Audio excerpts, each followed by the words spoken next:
रहनी घर में है पहिलो से तोर भाई रे घुसत रहनी घर में पहिलो से तोर भाई रे कुत्ते समझ के जूते मरल से तोर माई रे कुत्ते समझ के जूते मरल से तोर माई रे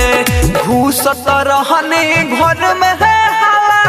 पहिलो से तोर भाई रे घुसत रहनी घर में पहिलो से तोर भाई रे कुत्ते समझ के जूते मरुए तोर माई रे कुत्ते समझ के जूते मरुए तोर माई रे। म्यूजिक बाय छोटू छैला। मरुए तोर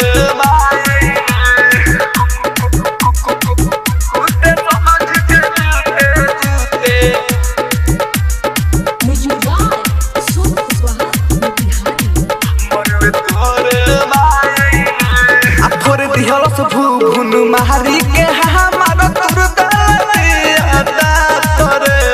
बड़ा पछताई सुनू रे बनारी मालिक के तोहर बात रे हो खता हवे डहरा हटे अब अवतार है रे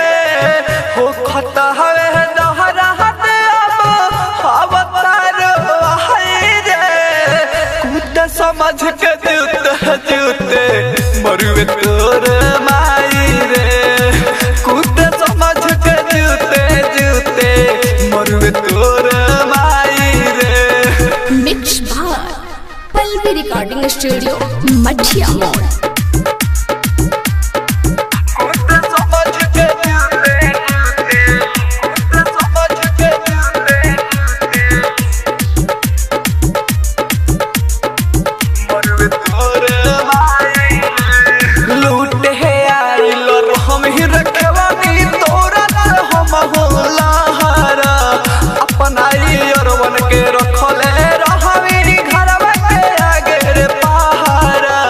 छोटू पर मध चिता गोइल धराई रे छोटू पर मध चिता गोइल धराई रे कुत्ते समझ के जूते